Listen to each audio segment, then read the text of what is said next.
Howdy, Connection Group leaders. Happy Thursday. Yeah, I got the game on. Happy opening day. I promise I've been working. In fact, I've been working quite a bit today, but couldn't help myself. Had to turn the game on for a little bit. But I'm pretty excited to talk to you today, too. This is one of those weird weeks when the adults are not talking about the same thing as the students, but in a very real way, we are still talking about the same thing. Let me explain why. Adults, you're in Genesis chapter 28, and this is where we see Jacob and his family. Really, they're fleeing for their lives from Laban. Maybe not, he's not so much fearful, but it's been made obvious, hey, this life that you've been building, it's not working anymore. And so it's time to move on. And then we start to see Esau rising up against him as well. So there's a little bit of a fear factor here, right? And so this is when he's fleeing, and he sets his family aside and puts them in a protective state, and he's by himself.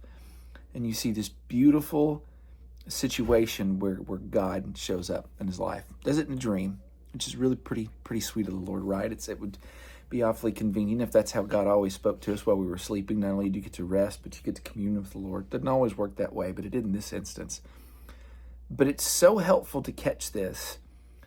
Jacob, he's been kind of a stinker by and large, right? And he came by it honest, like his parents were stinkers, and so he was a stinker. And yet God graciously shows up in his life, and God affirms his promise, not only that he had made to Jacob, but also to Jacob's parents and his grandparents. Man, I'm going to bless you. I'm going to take care of you. I'm going to be with you. It's this beautiful, beautiful, undeserved, gracious picture. And then we and the students, we're talking about Jacob wrestling with God. This crazy story. He's still on the run from Esau. Still not sure how that's all going to play out. That all works out really beautifully. But he doesn't know that at this point.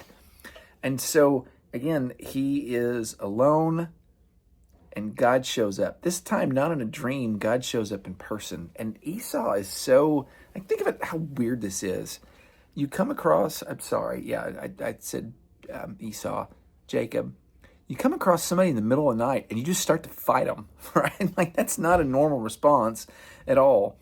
And not only do you fight them all night long. It's a literal wrestling match. Now, wrestling, if you didn't know, is kind of a big deal in my home. We like, my youngest specifically, but we all kind of like it. WWE, yes, it's scripted. Yes, it is a soap opera for dudes, although there's lots for ladies to enjoy there too.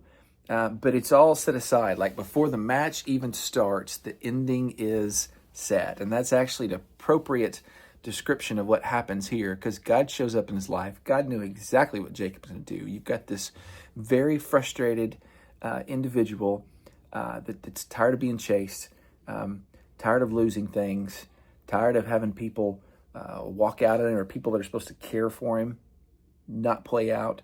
And he's even got this promise from God. And so he probably thinks, man, life should be easier right now. It's not. And he's just mad. And so he comes across this dude and he fights. And it turns out he's wrestling with God himself. Well, there was no shot of Jacob winning this match. And some people would go, oh, no, man, this, like, clearly, he put up a pretty good fight against the Lord. This is WWE, man. It's scripted. At just the right time, just the exact moment God wanted to, God said, okay, we're done fighting. Just says he touches his hip, breaks his hip, right? He's got a limp now. And then he blesses him. And the blessing really is pretty sweet. He says, hey, Jacob, what's your name? My name's Jacob. I'm a deceiver. That's what Jacob means, deceiver. Now, here's my blessing for you. Your name is Israel, because you've wrestled with God and you've wrestled with men and you've overcome. Now, here's the crazy part about that.